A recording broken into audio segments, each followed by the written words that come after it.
and all of the players, parents, coaches, and fans who wanted more than anything to play football. The president was happy to get this thing going, and now you will have players in Maryland, New Jersey, Pennsylvania, Wisconsin, Ohio, Iowa, Indiana, Illinois, Minnesota, Mississippi, and Nebraska, who will now have access to football, which is very good to see. Transitioning to a much more somber topic, and one that is very important to the president, I want to talk a little bit about our police officers. 14 months ago, 2 deputies with the Los Angeles Police Department were sworn in to protect and serve their community. This past Saturday, these 2 deputies were ambushed. While sitting in their patrol car in Compton, California, a suspect approached the passenger side window, took aim, and fired multiple shots at point-blank range into the patrol car. "I've been shot, send help," begged one of the deputies over 911. This was a cowardly, brazen, and unprovoked attack against law enforcement. One of the deputies attacked was a 31-year-old mother of a 6-year-old boy. She was seen on security footage attending to the wounds of her partner, despite being shot in the jaw and arm herself. She is a true hero. Rushed to the hospital, these 2 deputies were targeted yet again. The LA County Sheriffs tweeted this: "To the protesters blocking the entrance and exit of the hospital emergency room, yelling 'We hope they die,' referring to 2 LA sheriffs ambushed today in Compton. They said this: 'Do not block emergency entries and exits to the hospital. People's lives are at stake.'" Truly despicable behavior from those protesters. People's lives are indeed at stake. And it is truly, quote, "a double miracle," as the Los Angeles Sheriff Alex Villanueva described it, that these 2 deputies are alive today. Targeting a police officer is an assault against your community. It is an assault against law and order. It is antithetical to what we value as Americans. We all remember the disastrous impact of the Ferguson effect. We do not want to see a repeat today. Defund the police is not just dangerous policy, it is a poisonous ideology. We must respect our police, not revolt against them. In the past 24 hours alone, we've seen law enforcement targeted across the country. This is in 24 hours. In Phoenix, a U.S. Marshal was ambushed and shot outside a federal courthouse in a drive-by shooting. In Linwood, California, a suspect approached a patrol car and fired a handgun into the passenger side window. In Suffolk, Virginia, a suspect opened fire on a marked police car, hitting the vehicle 3 times. This is within 24 hours. These acts are despicable. Rhetoric such as defund the police is likely to have negative consequences for law enforcement across the country, threatening the safety of our communities. As Los Angeles Sheriff Villanueva warned, the ambush in Compton is a, quote, "sober reminder. It's a dangerous job. Actions, words have consequences," he said. Our job does not get any easier because people do not like law enforcement. It pisses me off," he said. "It dismays me at the same time. There's no pretty way to say it." The president wants law and order, which is the best way to ensure peace on our streets. And he wants our police to be respected and protected. And with that, I'll take questions. Yes. Kayleigh, thank you so much. I have 2 questions, if you don't mind. The first one is about masks. This morning, CDC Director Robert Redfield testified that masks are more guaranteed to protect people from COVID than a vaccine. Last night, the president continued to question their use. So why is he sending mixed messages about something that doctors say can save lives? And the president has always supported mask wearing, and he's made many comments to that effect from this podium. Yesterday, he was pointing to a quote that even Dr. Fauci has noted, which is that masks can have unintended consequences. While we support wearing them, and it's patriotic to do so, the unintended consequences can be inappropriate usage, touching the mask, and then going on and touching something else. So the president very vividly described that unintended consequence that can come if not worn appropriately. And secondly, on September 3rd, you said the herd immunity so-called theory was something made up by the fanciful minds of the media. That was never something that was ever considered here at the White House. But last night, the president said that the country would eventually achieve herd mentality. I believe he meant immunity, to explain how the virus would, quote, go away. So did the White House shift its position about this in the past 2 weeks since you made those comments? And what is the position about using it as a strategy? Herd immunity has never been a strategy here at the White House. The president last night was noting herd immunity is over a period of time a country, a society can reach herd immunity. It's a fact. It was not a strategy ever presented here at the White House. And in fact, he went on in that very same exchange to say with the vaccine, this will go away very quickly, noting our strategy is to get a vaccine, and we will do so at the fastest rate for a novel pathogen. So he doesn't agree with Dr. Atlas's view that everyone should just catch it and then we'll move on. That's not Dr. Atlas's view. Dr. Atlas, I'm with him every day. He's never proposed herd immunity as a strategy, nor has the president. John. A couple of other questions on COVID, if I could. Have any members of White House staff recently tested positive for coronavirus? I don't share people's personal medical information.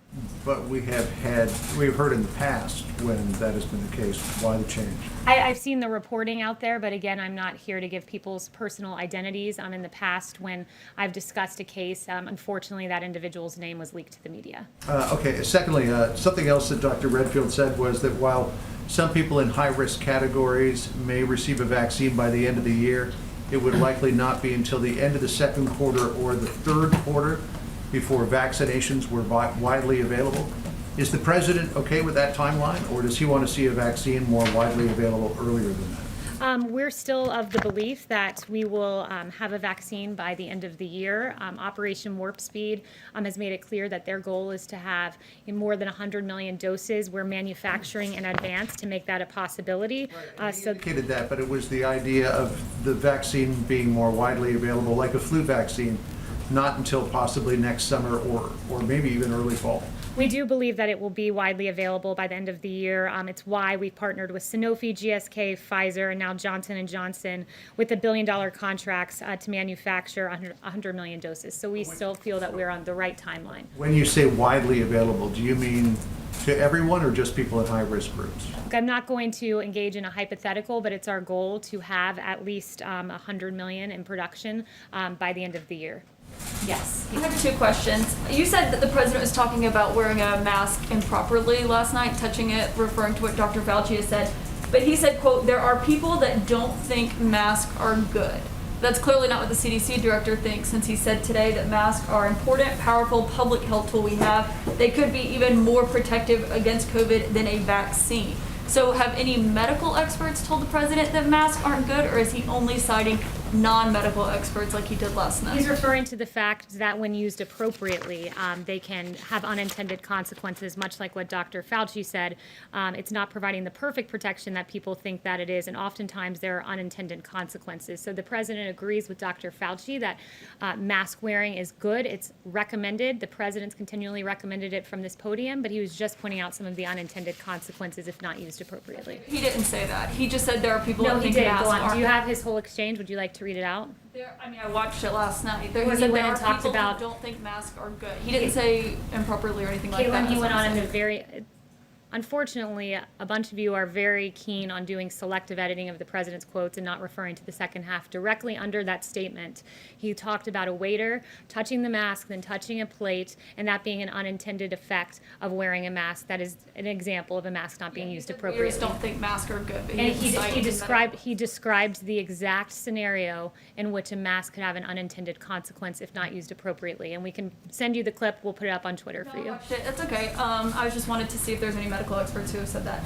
And they have, and I just read Dr. Fauci's quote. So go ahead. Yes, I've read Dr. Fauci's quotes. On the healthcare plan, the chief of staff said today that there is going to be one unveiled before the election, the one that the president has been promising for over a year now, long before then.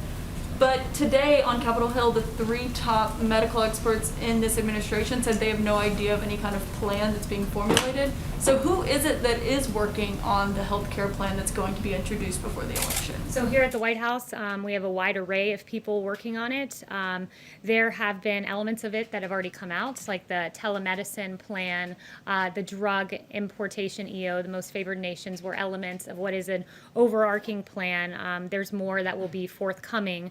and in aggregate, it's going to be a very comprehensive strategy, one where we're saving healthcare while Democrats are trying to take healthcare away, where we're making healthcare better and cheaper, guaranteeing protections for people with pre-existing conditions, stopping surprise medical billing, increasing transparency, defending the right to keep your doctor in your plan, fighting lobbyists and special interests, and making healthier and finding cures to diseases. And those are the principles that will animate Is my question. multiple stakeholders here at the White House who work on policies. So our CDC Domestic director- Policy Council and others are working on a healthcare plan. Not the CDC Yes. director, not Bob Yes. Kadlec, not Admiral Jouar. None of them have any idea about the healthcare. I'm not plan. going to give you a readout of what our healthcare plan looks like and who's working on it. Who's working If you want to know, come work here at the White House. Yes. No, I just wanted to know who's working on it. Yes. Stakeholders here in the White House. And as I told you, our Domestic Policy Council and others in the White House are working on a healthcare plan, the president's vision for the next 5 years. Yes. And if you want more, come join us here. Yes. Thank That's you. not the point why I asked the question. Yes. I think you know that. Okay, I've called on you 4 times. So Thank you, who Kayleigh. Mario, Thank go you. ahead. Thanks, Kayleigh. When should we expect the president to make a decision on TikTok? And to what degree is that decision delayed by just disagreement among his senior advisors? Yeah, so you'll have a decision here in short order. I'm not going to get too far into it because I don't want to get ahead of the president, but obviously we care deeply about protecting the data and security of American citizens. Yes. Thank you, Kayleigh. 2 questions. One is about vaccines. Some people within the Trump administration indicate that there might be a vaccine within a few weeks.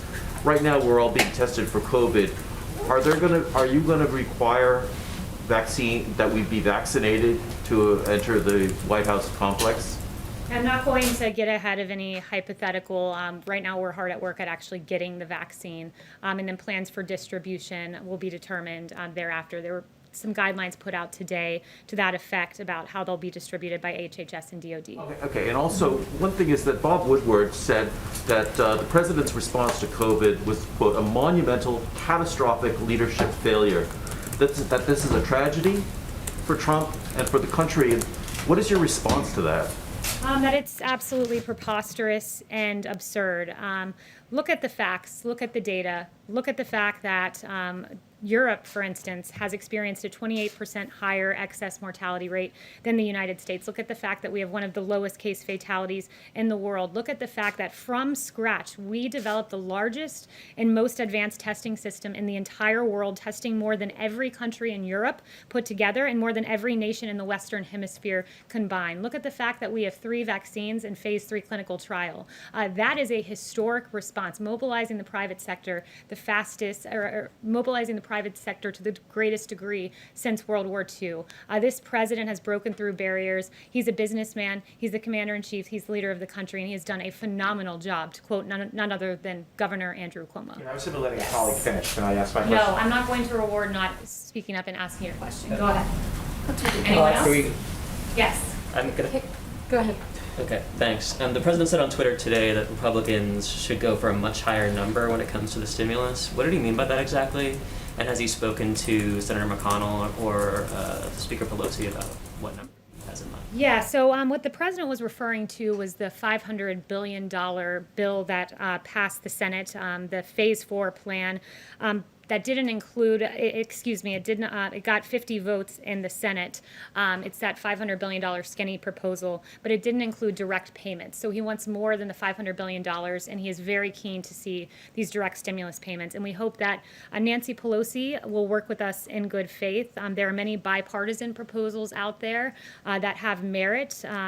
And a clear example of where Nancy stands is that everyone wants to be in D.C., seems to want to make a deal, except Nancy Pelosi.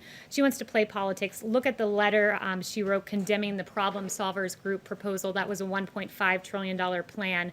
That if the priorities were modified and made sure that there was not bailout that bailed out states that didn't have COVID-related issues, that just were blanket bailouts to blue states, that's something that we would entertain and look at. But Nancy Pelosi immediately decried that proposal in a letter because she's not interested in a deal. Yes. Kayleigh, could I just ask really briefly, following up on Mario's question, Trump has said that he wants to see TikTok's U.S. operations being sold to a U.S. company, and our reporting suggests that under a proposal submitted to CFIUS, ByteDance would retain a majority stake in TikTok. So does the president still want TikTok to be sold to a U.S. company, or is he now okay with TikTok potentially remaining under Chinese ownership?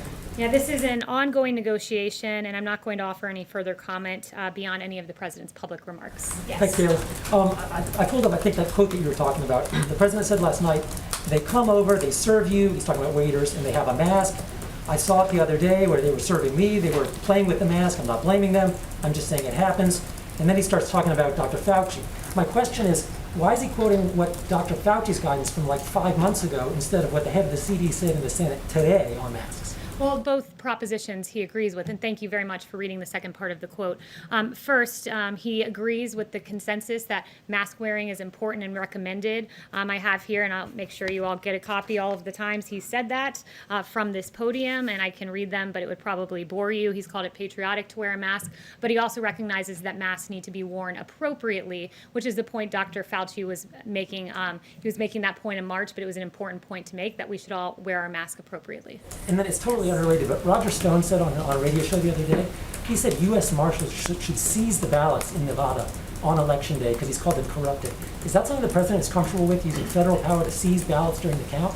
I have not spoken to him about that, nor do I think he's ever seen those comments. Yes, if you'll allow me, I have a question from a colleague because I'm cooler today, and then I'd like to ask my own. From a colleague, in lifting tariffs on Canadian aluminum, the USTR announced yesterday it would review shipment levels 6 weeks after the end of September, a timeline that extends beyond the election. Was the president worried that those tariffs and the anticipated retaliatory action from Canada would endanger his re-election chances? I've not spoken to the president about Canadian tariffs. I haven't followed up on that matter. What was your other question? The second one is, does the president have any evidence to back up his suggestions that Joe Biden is a pedophile or taking drugs? And without such evidence, if he's simply speculating, why should the public trust him on anything else? I'd have to refer you to the campaign. I'm not here to talk about Joe Biden. Yes. Thank you, Kayleigh. With Hurricane Sally making landfall in Alabama and hitting the Florida Panhandle, a couple of questions here related to that. Has the president spoken directly to Florida Governor Ron DeSantis or any of the other governors affected by this storm? And at the same time, has the federal government made any changes to its programs since Hurricane Michael or the way it communicates with the state of Florida? Yeah, I haven't asked the president about who he's called specifically. I know the White House. I've spoken with IGA. I know the White House has certainly been in contact, and the chief of staff.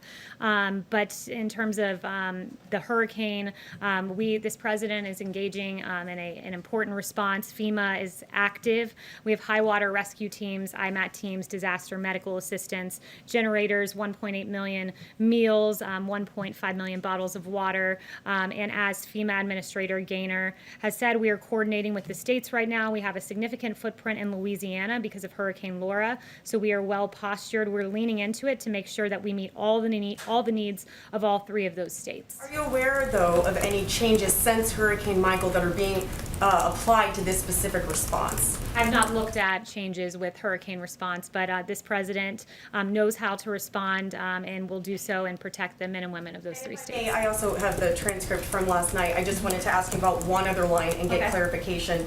The president did say there are a lot of people that think masks are not good. Who are the people he's referring to? The lot of people. He was meaning that there are people who think they're not good when not used appropriately, as I've mentioned several times in this briefing. Yes.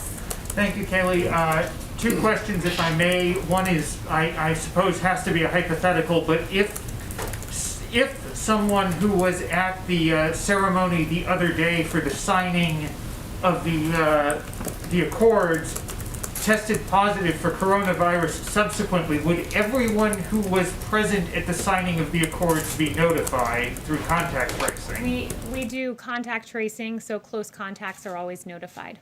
And secondly, on the stimulus questions, where are you on additional assistance for airlines and maybe more of the pandemic unemployment insurance, since both of those things are urgent priorities and it doesn't look like Congress is going to act.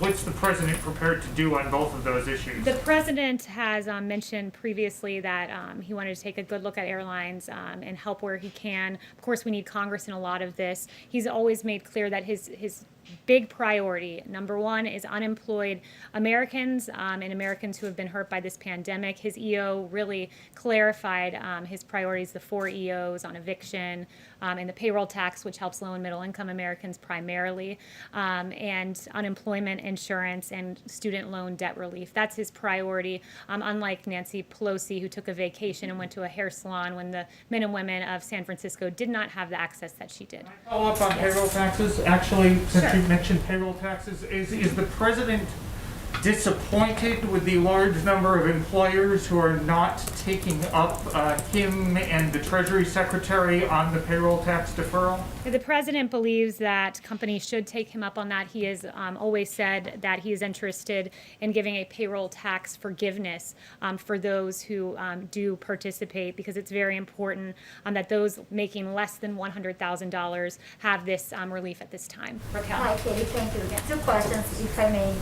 One, is the White House aware of the allegations of healthcare abuse in ICE detention centers?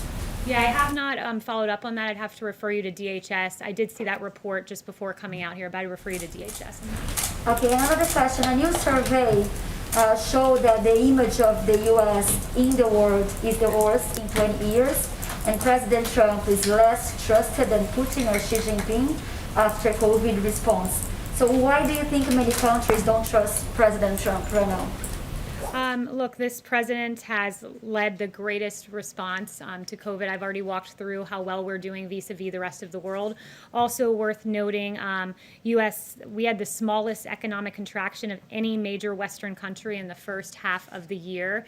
Also want to note that in 2019, real median household income grew by more. This is last year alone. Real median household income grew by more than all 8 years of Obama-Biden. And in 2019, so last year, real median household income for African Americans rose 8%, and that is more than double the gains of Obama-Biden in 8 years. So this president has led economically, he's led on COVID, and when you look at what he did just yesterday with these landmark peace agreements that haven't been done in a quarter of a century, but President Trump made it happen. He is a great diplomat, a great peacemaker, and I think him being nominated for 2 Nobel Prizes says it all. Can I ask a question on just can I ask you on the great success story you've talked about COVID. In the richest country in the world, you have 4% of the global population and 24% of the coronavirus deaths. How is that a success story?